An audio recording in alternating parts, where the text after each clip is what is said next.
We have a country that's in big trouble, but this was a rigged decision right from day one with a conflicted judge who should have never been allowed to try this case, never. And we will fight for our Constitution. This is long from over. Thank you very much. The divisions in the American political landscape are compounding in the wake of former President Donald Trump's guilty verdict in his New York hush money trial. New York Judge Juan Merchan is set to deliver sentencing for Mr. Trump on July 11, and this remains a matter of broad speculation.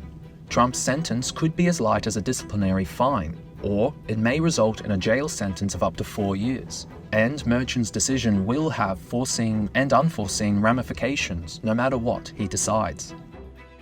Put yourself in Justice Merchan's seat and have to sentence a former president to prison for conduct that happened in 2016 that would polarize the nation, potentially lead, unfortunately, to violence. Go where you belong! Go where you belong! Gonna vote for a traitor? The polarization on display outside the Manhattan court reflects the ongoing political debate regarding the numerous efforts to convict Trump. You're a pussy! With the integrity and separation of America's political and legal institutions under extreme scrutiny.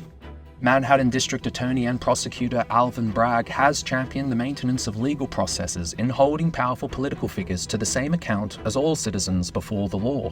While this defendant may be unlike any other in American history, we arrived at this trial and ultimately today at this verdict in the same manner as every other case that comes through the courtroom doors, by following the facts and the law, and doing so without fear or favor.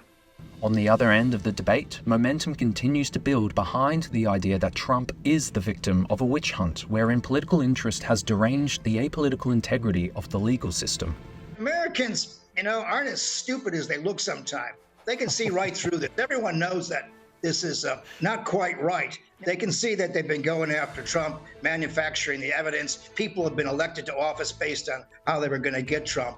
Mr. Trump, meanwhile, maintains, I'm a very innocent man, and it's okay. I'm fighting for our country. I'm fighting for our Constitution. Notwithstanding a potential prison sentence, Mr. Trump may already be facing restrictions upon his civil liberties, now that he is a felon. He will likely be required to regularly report to a probation officer, and domestic travel restrictions could be imposed. As a citizen registered in Florida, state law restricting a felon's suffrage may prevent Trump from voting in his own election. Probation or home confinement are other possibilities that Justice Merchan may consider. Key to this decision will be assessing Trump's criminal history, which, although up till now has remained unblemished, could be threatened by the 3 further criminal charges looming in his future.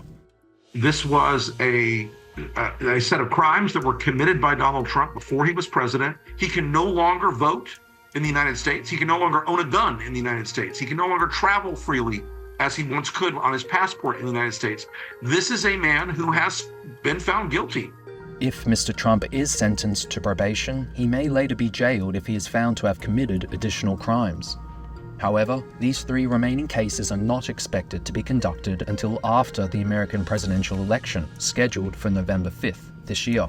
This was a rigged, disgraceful trial. The real verdict is going to be November 5th by the people. The judge may also delay a sentence against Trump until the former president's expected appeal process has reached a conclusion.